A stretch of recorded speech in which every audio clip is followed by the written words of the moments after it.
নমস্কার বন্ধুরা, আমি সোনালি আর আপনারা দেখছেন সোনালিস গার্ডেন।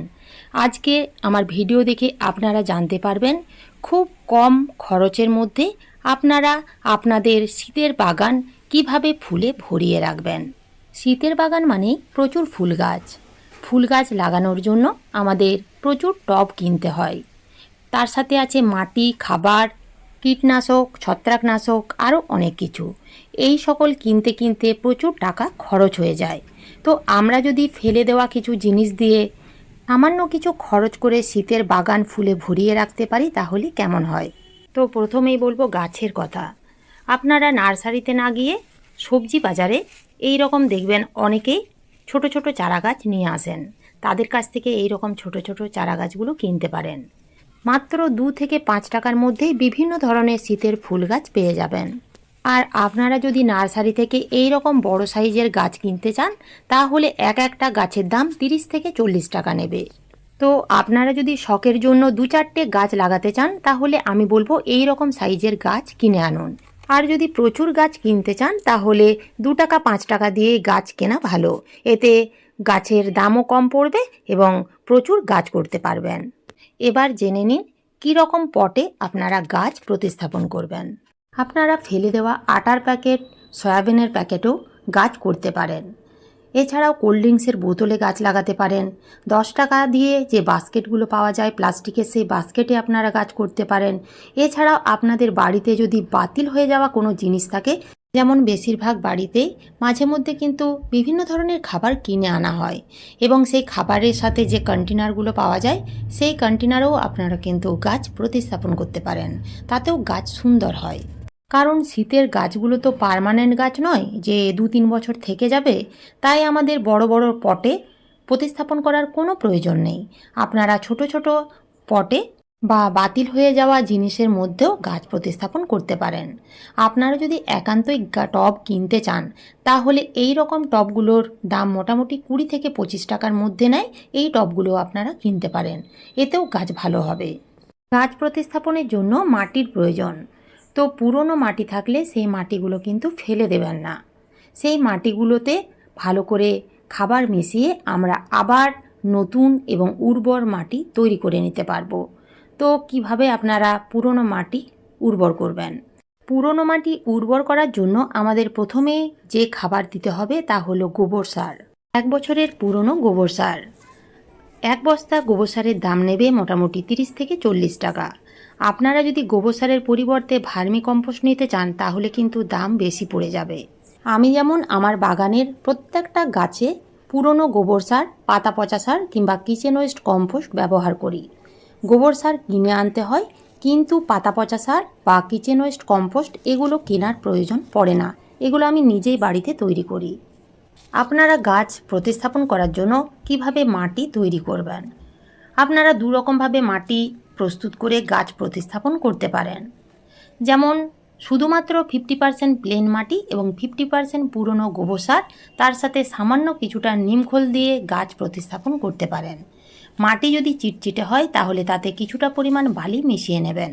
এক্সট্রা কোনো খাবার মেশানোর প্রয়োজন নেই, কেননা এই রকম ছোট ছোট চারা গাছ যদি প্রতিস্থাপন করতে চান আর যদি বেশি পরিমাণ খাবার দিয়ে দেন তাহলে গাছ সেই খাবার গ্রহণ করতে পারবে না, গাছ মারা যাবে।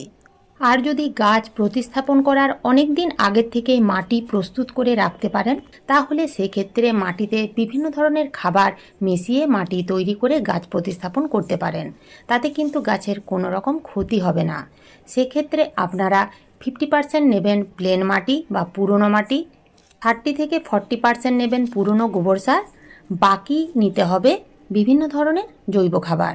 তাতে থাকবে শিংকুচি, হাড় গুঁড়ো, নিমখোল, সর্ষের গুঁড়ো খোল, পাকা কলার খোসা গুঁড়ো, এপসাম সল্ট এবং অনুখাদ্য। ছোট্ট ছোট্ট চারা গাছগুলো প্রতিস্থাপন করার পর 15 থেকে 20 দিনের মধ্যে আর কিন্তু কোনো রকম খাবার দেবেন না। 15 থেকে 20 দিনের মধ্যেই যখন দেখবেন গাছগুলো একটু বড় হয়েছে, নতুন নতুন ডালপালা ছাড়তে শুরু করেছে, তখন আপনারা একেবারে পাতলা করে সর্ষের খোল পচানো তরল সার দিয়ে যাবেন।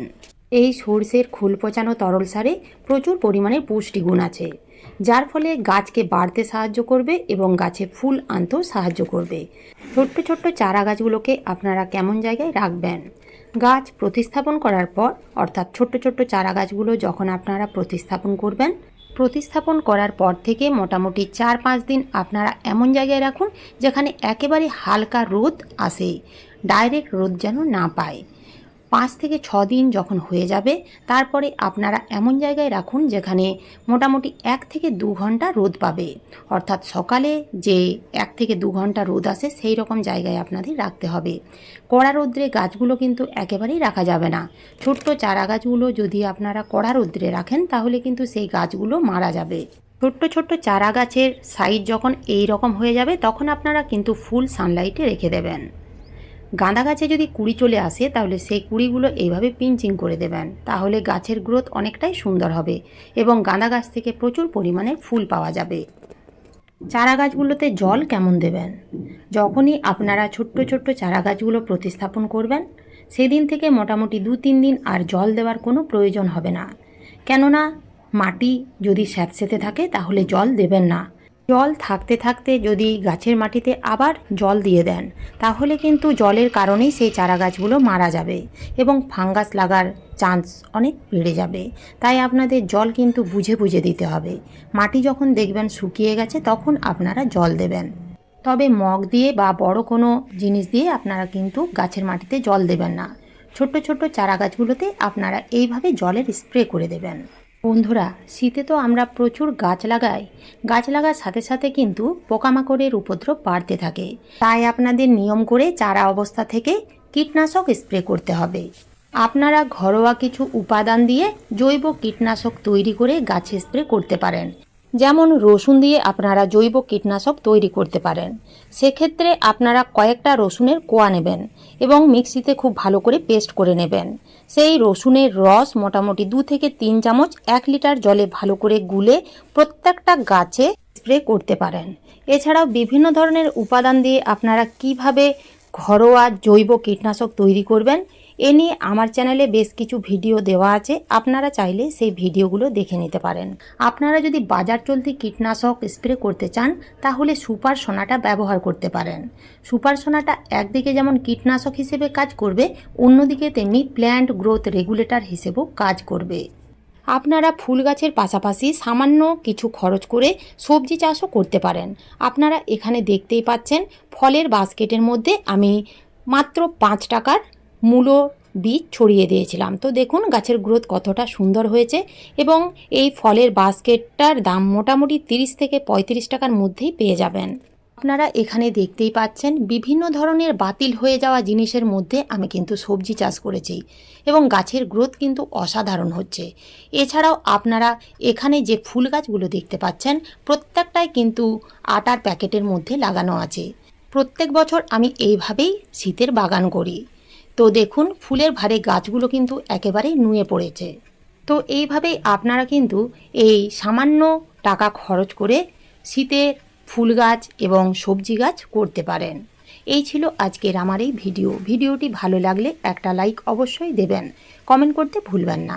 নতুন বন্ধুরা আমার চ্যানেলটিকে সাবস্ক্রাইব করে পাশে থাকার অনুরোধ রইল। ধন্যবাদ।